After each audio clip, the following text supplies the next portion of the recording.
Si vous mangez trop de riz, vous allez prendre du poids. Si vous mangez trop de pâtes, vous allez aussi prendre du poids. Si vous mangez trop de semoule, vous allez grossir. Si vous mangez trop de chou-fleur, votre poids va grimper. Et si vous mangez trop de tomates, eh bien, vous allez prendre du poids aussi. Ça rentre?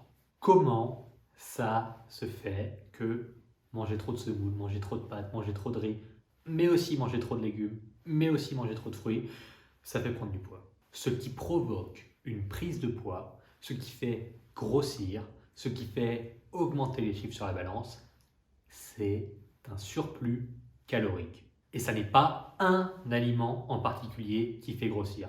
C'est le contexte global dans lequel vous évoluez, à savoir, vous mangez trop de calories. Si vous dépensez 1900 calories par jour, tous les jours, mais que vous en mangez 2500, vous prenez du poids.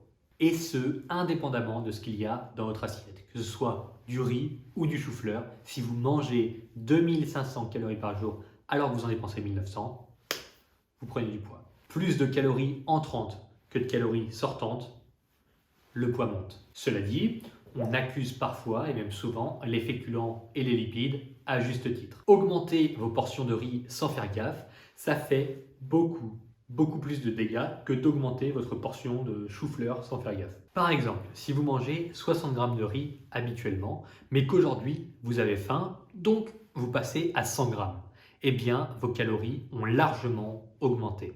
Alors que si vous passez de 60 g de chou-fleur à une portion de 100 g, il ne se passe quasiment rien. Si vous mettez dans votre salade 2 cuillères à soupe d'huile d'olive plutôt qu'une seule, ça semble insignifiant en pratique, pourtant les calories nous disent le contraire. Dans une dimension absolue, je le répète encore et toujours, aucun aliment isolé ne fait grossir ou maigrir.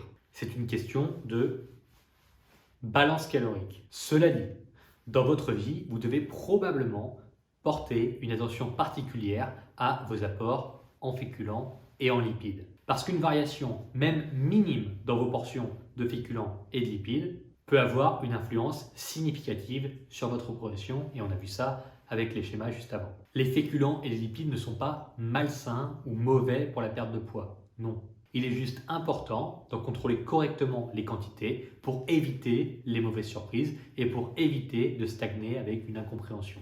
Là où finalement les légumes, les fruits et les protéines ne sont jamais les causes de votre stagnation. L'idéal pour s'en sortir là-dedans, c'est d'avoir à votre disposition des portions 100% adaptées à vos besoins. Vous n'avez plus besoin de vous creuser le crâne pour chaque repas. Pas la peine de vous poser 14 000 questions sur les quantités, sur les aliments, sur les féculents, sur les lipides. Vous avez 5 catégories: protéines, légumes, féculents, fruits, lipides.